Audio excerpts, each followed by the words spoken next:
네, 이코노미 톡 시간입니다. 오늘 윤석천 경제평론가 모셨습니다. 오늘 어서 오십시오. 네, 안녕하십니까? 미국의 IRA 여기에서 이제 미국의 전기차 보조금을 7,500달러 대당 주는 게 있지 않습니까? 네네네. 그게 이제 이번 달까지만이죠. 네, 그렇습니다. 다음 달부터는 이제 보조금 없이 차를 사야 되는, 전기차를 사야 되는. 네, 그렇죠. 근데 단 이제 조건이 붙어 있습니다. 9월 말까지 계약한 사람들은 차량이 내년에 인도돼도 그 IRA 혜택을 주기로 했고요. 사실 이것 때문에 이제 뭐 어떤 전기차의 둔화 현상이 굉장히 급격하게 진행될 거라고 우려하시는 분들이 굉장히 많잖아요. 그것 때문에 사실 2차 전지주들 요즘 좀 부진하던 것도 있고요. 네. 아무래도 뭐 그 이벤트의 어떤 충격을 갖다가 벗어날 수는 없을 텐데요. 맞습니다. 네. 사실은 뭐 예고되었던 충격인 거고요. 이게 장기적으로 계속될 수 있느냐가 이제 사실은 뭐 문제 아닐까요? 네. 뭐 단기적으로 부정적인 영향은 불가피하다고 하더라도 사실 이제 가장 중요한 거는 일단은 그 완성차 업체들이 거기에 대한 어떤 대응책들을 갖다가 세우고 있다는 얘기입니다. 아니, 그러면 네. 지금 뭐 그 가령 뭐 혼다라든지 아니면 현대차 같은 경우 그 우리로서는 상상할 수 없는 금액에 지금 그 전기차들을 팔아요. 리스 프로그램들을 주로 이용해서 가령 뭐 한 달, 그러니까 초기에 한 400만 원 정도 내면은 한 달에 월 한 20만 원? 뭐 요 정도 수준으로 해가지고 지금 미국에서는 차를 팔고 있습니다. 그래서 보자. 예를 들어서 네. 아이오닉 5 같은 걸 치면 그렇죠. 그거를 내가 미국에서 아이오닉 5를 산다고 했을 때 네, 리스를 이용하는 거죠. 리스 프로그램들을 많이 이용해서 팔고 내가 있습니다. 그냥 지금. 완성차를 내가 그냥 혼자 사는 게 아니라 그렇죠. 리스를 이용하는 네, 근데 리스를 갖다가 주는 금액도 사실 한국에서 상상할 수 없는 금액으로 주고 있는 그러니까 거예요. 싸단 말씀이신 거죠? 굉장히 싸게 팔고 있는 거예요. 이게 첫 번째 이제 기존 완성차 업체는 거기에 대응을 할 거 아니겠습니까? 무엇보다도 사실은 이런 의문도 있어요. 지난 몇 년 동안에 배터리 가격은 급락을 했잖아요. 그렇죠. 근데 전기차의 그 ASP 그 평균 판매 가격 같은 경우에는 조금 내려가긴 했지만 거의 그대로 그렇게 큰 차이가 없거든요. 그러면 마진이 좋아진다는 얘기인데. 그렇죠. 이게 왜 그러냐면 물론 이제 전기차로 전환하면서 새로 개발을 하면서 연구 개발비라든지 물론 그렇죠. 그걸 생산하기 위한 라인을 깔기 위해서 사실 뭐 그런 비용들까지 다 녹여내니까 배터리 가격이 떨어졌다고 하더라도 가격을 쉽게 낮출 수 없는 형국이라는 건 이해는 하지만 사실은 이제 그 소비자들 일부 소비자들 같은 경우는 왜 배터리 가격이 이렇게 떨어지는데 그에 비례해서 전기차 가격은 안 떨어지지 않은 불만들이 사실은 있는 거거든요. 맞습니다. 네. 그러니까 그 부분에 대해서도 사실은 어느 정도 그 여유가 있다라고 저는 생각을 하고 있는 거고요. 두 번째로는 이제 그 북미 지역의 완성차 업체들 같은 경우에는 엔트리급에서는 훨씬 저가 차량을 갖다가 속속들이 내놓겠다고 지금 얘기를 하고 있는 거 그렇더라고요. 아니겠습니까? 네.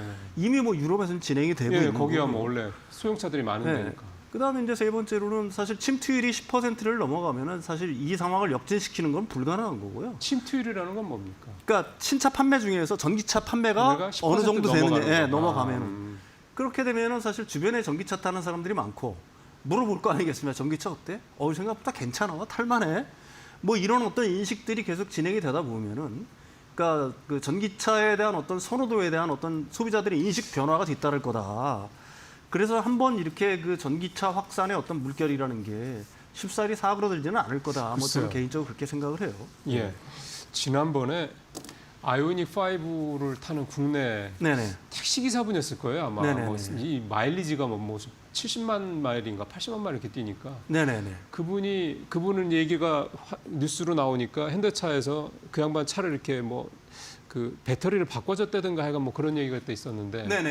그러니까 택시 기사분들 얘기를 들어보면은 전기차를 택시로 쓸 때와 그다음에 이제 내연기관차를 쓸 때랑 유지비가 뭐 기름값이라든가 무슨 뭡니까 뭐랍니까 정비 수리비 정비비 이런 것들 차이가 아주 굉장히 차이가 난다고 그러더라고요. 그렇죠. 뭐 사실 그 뭐 60만 킬로 탄 사람들이 있잖아요. 일반인들. 근데 그 우리나라 배터리 SOH 배터리 건강도가 90 몇 %더라. 아직도. 그렇게 탔는데도. 그리고 실제로 광고는 뭐 몇 개 안 된다. 뭐 감속기 오일인지 뭔지하고 감속기하고 뭐 이런 거 정도만 이렇게 바꿨지. 실제로 정비하는데 그렇게 큰 돈 들어가지 않았다.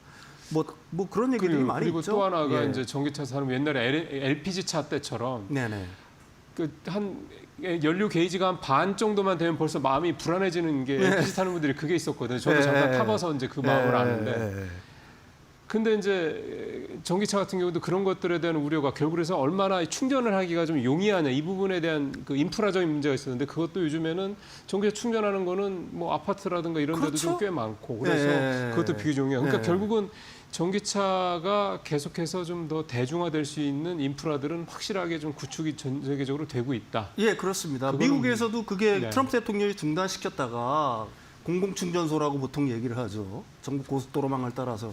근데 그거 다시 본격적으로 재개를 갖다가 시켰지 않습니까? 그런 것들이 이제 그 미국의 어떤 소비자들의 전기차에 대한 어떤 인식 전환을 이끌 거라고 저는 봅니다. 예. 네. 업계 얘기를 하나만 좀 더 여쭤보면 이건 뭐 비단 전기차에만 해당되는 얘기긴 합니다. 이제 현재 시간으로 16일이니까 아마 이제 적용이 되겠죠. 네네. 일본은 이제 15% 관세율이 적용이 되고 우리는 여전히 25% 적용이 되고. 네네네. 그래서 전체적으로 자동차 말씀을 좀 듣는 김에 북미 시장에서 전 세계 가장 큰 자동차 시장인데 10%포인트 차이면 사실 우리가 일본 차들이랑 경쟁하기가 사실 굉장히 어려운 거잖아요. 이 여파가 좀 뭐 내연기관 차도 그렇고 전기차도 그렇고 좀 있지 않을까 그런 걱정이 좀 들어서. 전기차 같은 경우에는 제가 알기로는 타격이 거의 없다고 알고 있고요. 왜 그러냐면 조지아 메타플랜트 아메리카에서 이미 생산을 하고 있으니까. 아, 그러니까 미국에서 파는 전기차를 대부분 거기서 하니 관세 영향은 거의 큰 의미가 없다. 그렇죠. 근데 이제 문제는 우리나라에서 수출하는 내연차하고 하이브리드. 하이브리드 우리가 꽤 그 미국으로 수출을 맞습니다. 많이 했거든요. 근데 하이브리드도 지금 그 메타플랜트 아메리카에서 라인 변경을 통해서 하이브리드까지 거기서 생산을 하려고 한대요. 근데 이제 문제는 내연차 같은 경우에는 뭐 타격은 불가피하겠죠. 그런 거죠. 근데 우리가 중요하게 생각해야 될 건 뭐냐면은 지금 그 전체적으로 자동차 수출은 1월에서 8월 달까지 역대 최대를 기록했잖아요. 유럽에 엄청나게 팔았어요. 그게 EV3 뭐 그 캐스포 일렉트릭 이런 것들이 그러니까 미국은 주춤해도 관세 때문에 미국은 주춤해도 유럽으로 많이 팔았단 말입니다. 그 우리가 반드시 지금 이런 어떤 관세의 이 25%라고 그러면 현대 기아차로서는 단기적인 충격. 그다음에 미국 시장에서 이제 일본 차와의 경쟁에서 밀리는 경향들이 있겠죠. 근데 이게 만약에 이걸 갖다가 이런 상황을 갖다가 막기 위해서 우리나라도 일본처럼 3,500달러를 갖다가 가령 뭐 ATM처럼 미국한테 좋다. 마음대로 쓰세요. 그게 사실 상상이 안 가는 거지 않습니까? 그게 어떻게 보게 되면은 일본은 지금 잘했다라고 생각하는 일본 내 여론을 유심히 들어보면 잘했다라고 보는 일본 내 여론이 없어요. 이건 제2의 프라자 하입이라고 얘기하는 거지. 우리가 이렇게 얘기할 수가 있어요. 이제 아주 혹독하게 얘기해서 현대기아차 하나 살리자고 우리나라가 망할 수도 있는 이런 어떤 선택을 해야 되는 거냐. 또 현대기아차로서는 아까도 얘기했지만 다른 기회가 없는 게 아니에요. 유럽 시장이 있죠. 그다음에 러시아 시장 준비 중이잖아요. 러시아 시장 우리가 25% 점유를 했었어요. 현대기아차가. 예전에. 여기서 나오기 전에. 근데 거기서 나온 게 어떤 이유 때문에 나왔어요? 러우 전쟁 때문에 나온 거니까. 그렇죠. 러우 전쟁이고 서방 측에 우리들이 섰기 때문에 나온 거라는 얘기입니다. 그런데 그 대가가 지금 우리나라한테 있냐 이거예요. 사실은 어떻게 보면 이제 현대차 기아는 뭐 피해만 본 거죠. 뭐. 그렇다고 한다면은 과연 지금 그 미국 측의 어떤 이런 어떤 일방적인 압박, 일본과 한국을 갖다가 의도적으로 경쟁시키는 이런 국면들, 거기서 우리가 반드시 일본을 따라서 추종을 해서 우리나라의 국익들, 국보를 갖다가 엄청난 손실을 갖다가 각오하면서까지 과연 이런 협상을 해야 될 것이냐 하는 거에 뭐 저는 개인적으로 의문의 여지가 있어요. 사실 이번에 지난번 100일 기자회견 때도 당연히 물어보죠. 기자들 입장에서 봤을 때는 왜 사인 안 했냐, 우리나라만 안 하냐 등등등. 그러니까 이게 무슨 어떤 여러 가지 어떤 무슨 백그라운드 스토리를 다 차치하고 그냥 순수하게 그것만 놓고 봤을 때 사인을 안 한 건 맞은데 그거에 대한 대통령의 답도 그렇고 얼마 전에 이제 러트닝 상무장관이 3,500억 달러 다 현찰로 내라라고 뭐 이런 얘기가 또 나왔을 때 김정관 산업부 장관이 또 미국 바로 가서 또 만나고 왔잖아요. 그러면서 뭐 딱히 뭔가 합의한 건 없다고 얘기를 하는 그런 일련의 과정들을 보면 그냥 뭐 이렇게 예전처럼 그렇게 네 알겠습니다 하고 이런 식으로 정부가 대응을 할 것 같지는 않다는 생각이 좀 드는데. 당연히 그렇게 해야 이제 되는 거고요. 심지어 미국의 그 경제연구소에서 그런 얘기를 했잖아요. 차라리 관세를 부담하는 게 낫지. 그거는 손익계산이 안 나오는 사실은 답인 거고요. 그리고 이게 지금 그 미국은 교묘하게 일본과 우리나라를 경쟁시키고 있지 않습니까? 맞습니다. 일본하고 먼저 합의를 하니까 한국 니들도 이거 따라해. 그러니까 못 이기는 척하면 이걸 따라가야 되느냐 하는 거는 지금 시점에서 우리가 분명히 고민을 해봐야 되는 단계다. 그다음에 현대기아차 같은 경우에는 조지아 메타플랜트 아메리카를 갖다가 이미 가동 중이기 때문에 그렇죠. 전기차라든지 친환경차 같은 경우에는 오히려 타격이 그렇게 생각보다 깊지는 않을 거다. 다만 국내에서 그쪽으로 나가는 내연차 같은 경우에는 타격이 불가피하겠죠. 네. 이시바 시게루 일본 총리가 사실은 한미 정상회담 한미 정상회담 이후죠. 우리가 이제 먼저 한일 정상회담을 먼저 했으니까 그리고 난 다음에 사실 얼마 뒤에 이제 사퇴한 거잖아요. 네네네. 그 좀 전에 말씀하신 미일 그 관세 협상 그 여파도 분명히 한 몫을 했다라는 해석을 해볼 수가 있기 때문에 뭐 일본에서는 지금 네, 대부분 그런 분석들을 하고 있는 것 같아요. 그렇습니다. 예.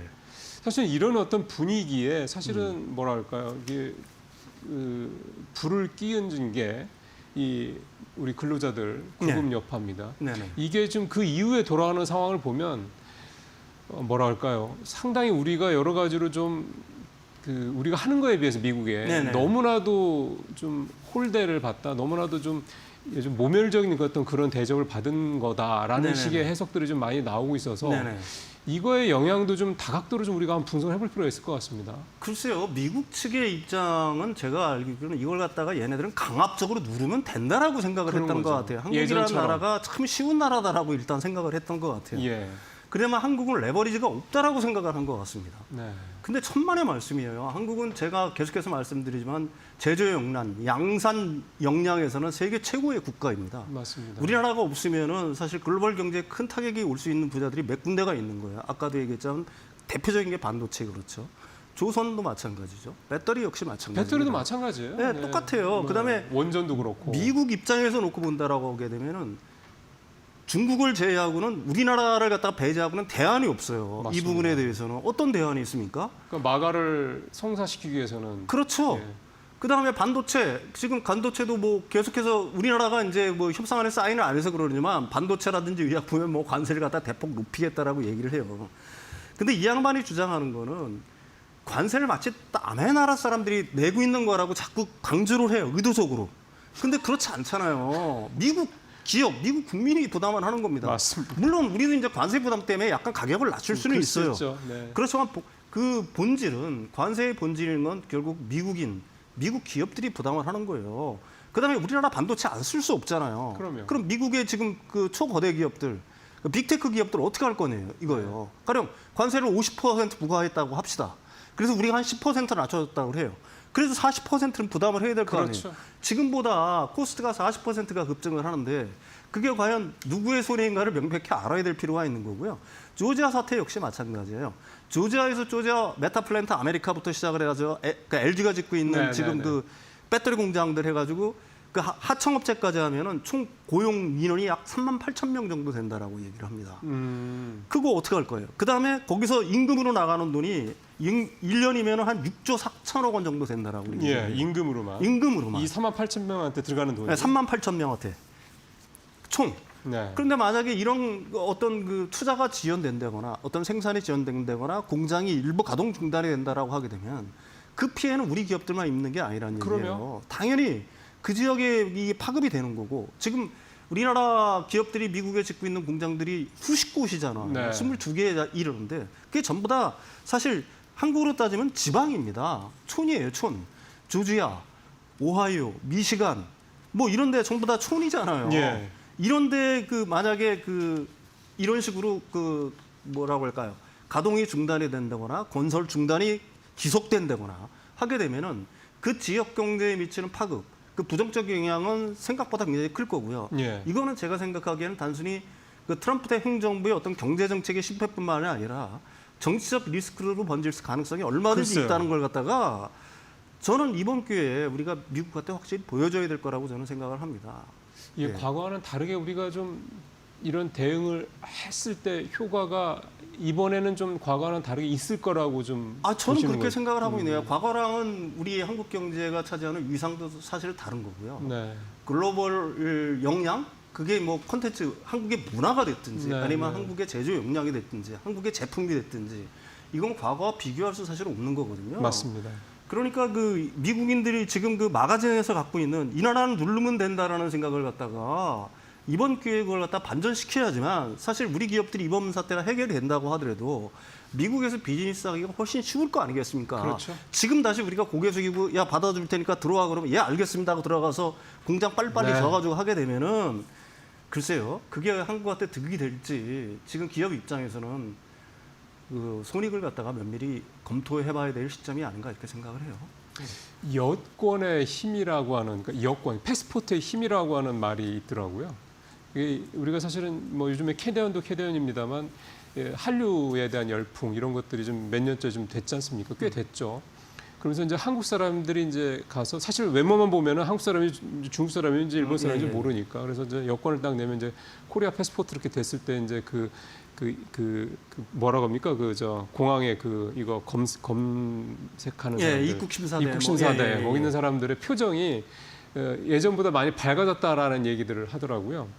근데 이제 이번에 이 비자 사태를 보면은 이 비자와 관련돼서 미국 공항들 들어갈 때 아마 경험해 보신 분 아시겠지만 얼마나 깐깐하게 합니까? 마치 그냥 굉장히 예비 불법 체류자인 것처럼 그런 시선으로 쳐다보는 것들이 있었는데 이번 사태를 계기로 우리가 미국에 뭔가 일이 있든 관광이든 들어갈 때 비자 문제와 관련해서 입국 심사관들의 표정들이 아, 한국 사람이네 하면서 굉장히 환하게 웃을 수 있는 그런 어떤 계기가 됐으면 하는 그런 바람도 좀 가져봅니다. 근데 실질적인 얘기를 여쭤보면 공장이 이렇게 되면 일하던 사람들이 좀 두른 거잖아요. 이분들 그렇죠. 당장 뭐 내일 들어갈 수 있는 것도 아니고 뭐 추석은 적어도 보내고 들어갈 거다라는 얘기 나오는 거 보면 적어도 두세 달 정도는 걸린다는 얘기거든요. 그럼 당연히 공장의 완공 시점도 두세 달 이상 밀릴 수 있다는 얘기잖아요. 그럼 이 부분에 대한 뭐 향후에 어떤 뭐 납품이라든가 뭐 이런 부분에 대한 차질 이런 것들은 없을까요? 그런 거는 불가피할 거라고 저는 생각을 해요. 그렇죠. 일부에서는 그 지금 LG엔솔이랑 현대차가 짓고 있는 조지아의 공장이 올해 말부터 뭐 본격적으로 다시 공사가 개시돼서 뭐 시작할 거라고 하는데 그거는 제가 생각하기에는 상당히 좀 늦어지는 굉장히 그것도 낙관적이라고 저는 생각을 해요. 그 LG엔솔만 하더라도 미국에 지금 이 현장 말고 4개가 있어요. 맞습니다. 제가 알고 있기로는 뭐 오하이오, 미시간, 아이오와인가요? 그다음에 조지아 이렇게 해서 네 개가 있는데 이게 지금 올스톱된 상태거든요. 그렇죠. 근데 이게 뭐 내년 상반기 정도의 가동이 일단 목표인데 사실 저는 이렇게 생각을 합니다. 지금 우리나라 그 배터리 기업들이 미국에 투자한 그 배터리 기업으로 국한시킬게요. 그 공장 가동률이 완전히 풀로 올라오지 않은 상태잖아요. 아직도. 그렇죠. 네. 근데 어차피 우리는 이런 식의 그 얘기가 할 수 있을 것 같습니다. 약간 쉬어가는 것도 제가 생각하기에는 지금은 답이다. 어차피 지금 전기차도 활성화되고 이런 것도 아닌데. 그러니까 우리들이 준비해야 될 것만 가동 중인 것들을 열심히 가동을 하는 거고요. 그다음에 뭐 현대차의 어떤 배터리 수급에도 굉장히 영향이 있을 거라고 얘기했는데 현대차는 원래 SK온이 공급을 했었어요. 그렇죠. 그다음에 그게 22기가와트아워 정도 되니까 이 LG엔솔과의 합작 공장이 조금 늦어진다고 하더라도 충분히 조지아 메타플랜트 아메리카는 돌아갈 정도는 될 거라고 저는 생각을 합니다. 그건 참 다행이네요. 그다음에 뭐 다른 그 LG엔솔이라든지 뭐 삼성의 SDI 공장 같은 경우에는 일단 가동 중인 거를 이상 없이 가동시키되 추가로 지금 우리가 짓고 있는 것들에 대해서는 지금 시점에서는 아까도 말씀드렸지만 쉬어가는 게 좋은 거다. 왜 그러냐면 그게 우리들이 레버리지가 있다는 것 같다. 걔네들한테 명확하게 미국 자한테 보여줄 수 있는 하나의 기회가 되는 거니까요. 뭐 이런 식으로 이제 일정이 늦어지기 시작하게 되면은 뭐 손실은 불가피하겠죠. 그렇지만 그거는 뭐 우리나라 정부에서도 어느 정도 생각을 하고 있는 것 같고 기업들도 어느 정도 책임을 져야 될 몫이 있다. 왜? 우리들은 기업들을 감싸고만 돌지만은 사실은 이게 미국에다 엄청난 국내에다 투자하지 않고 엄청난 투자를 한 거잖아요. 결정에 대한 그거는 결정에 대한 자신들의 어떤 뭐라고 할까요? 그 책임을 갖다가 어느 정도 지는 게 맞다. 뭐 저는 개인적으로 그렇게 생각을 해요. 이게 온정적으로만 볼 수 없다라는 그런 말씀. 그게 좀 충분히 좀 공감이 가는 그런 말씀입니다. 업계 얘기를 하면서 좀 마무리를 해야 될 것 같은데요. 이게 사실 조금 기술적인 부분이긴 해서 이게 좀 아마 이제 평론가님께서 좀 설명을 편하게 좀 쉽게 해주시긴 하겠지만 미드망간 양극재라는 게 있는데 이게 우리가 이제 LFP 때문에 중국에 완전히 밀려 있는 상황이잖아요. 글로벌 배터리 시장도 중국이 장악하고 있는 게 LFP 때문인 거고. 근데 이 미드망간 양극재라는 게 미드망간 이제 배터리가 되겠죠. 이게 게임 체인저가 될 수 있다는 얘기가 뭐 있더라고요. 그래서 이게 어떻게 그렇게 되는 건지 한번 설명을 좀 해주시면요. 기존에 우리가 LMR 배터리라고는 들어봤었어요. 리드 망간, 리치. 망간 리치, 예. 리튬, 예. 그다음에 망간 리치 배터리. 그래서 그 그러니까 LG 엔솔하고 GM이 28년에 본격 양상을 시작하겠다고 한 거거든요. 네, 네. 이게 어떤 그 배터리냐면은 가격은 LFP까지 싸요. 동시에 그래요? 예, 그다음에 하이니켈 정도의 에너지 밀도, 안정성도 굉장히 뛰어나요. 근데 이거의 원천 기술은 어디가 갖고 있었냐? 미국의 아르곤 연구소가 갖고 있습니다. LMR 양극재. 네, LMR 양극재에 대해서. 그래서 이걸 갖다 우리나라 에코프로라든지 포스코에서 준비를 하고 있고 중국 애들도 달려들어서 이걸 갖다 개발하려고 엄청 노력을 하고 있어요. 그래서 28년도에 아까도 말씀드렸듯이 GM하고 그 LG 엔솔은 상용화를 하겠다라고 하는 겁니다. LMR 양극재를. 근데 이 양극재의 가장 큰 단점이 뭐냐면 수명이 짧다는 거예요. 이걸 충방전 중에 전압 강화 현상이 일어나면서 가스가 발생하고 그다음에 수명 단축이 되는 문제를 아까 제가 기술적으로 풀지 못한 겁니다.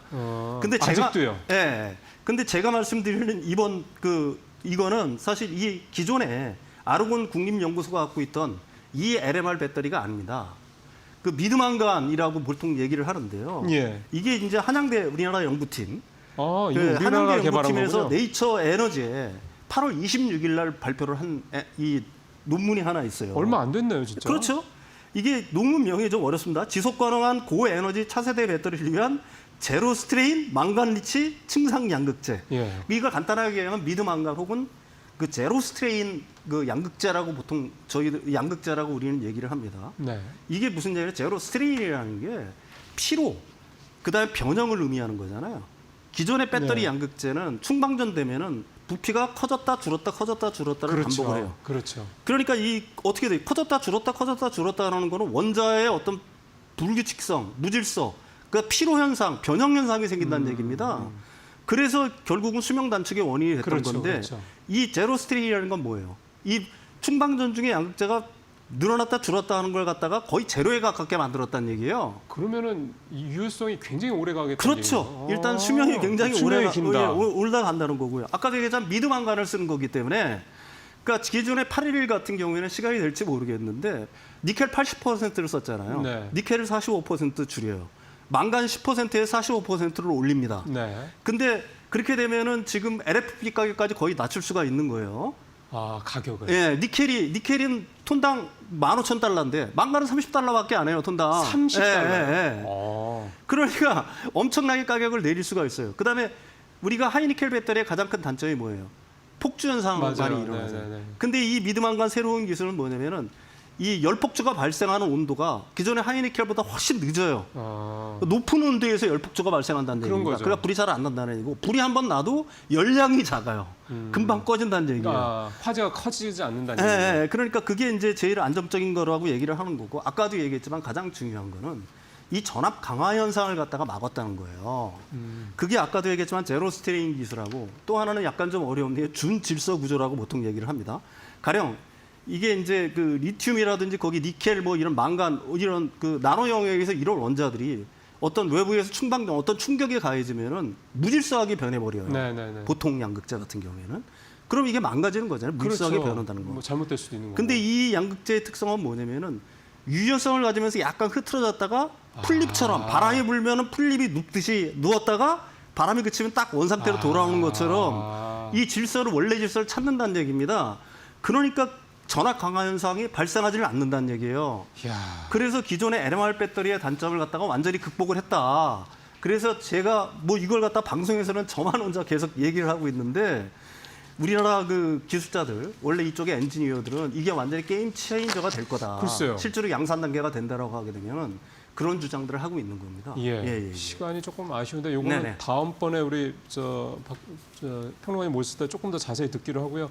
어쨌든 이걸 우리가 독자적으로 개발했다라는 거 이게 굉장히 그렇죠. 의미가 있다. 네네네. 이렇게 좀 볼 수가 있겠습니다. 네네. 네, 오늘 윤석선 평론가니까 말씀 나눠봤습니다. 잘 들었습니다.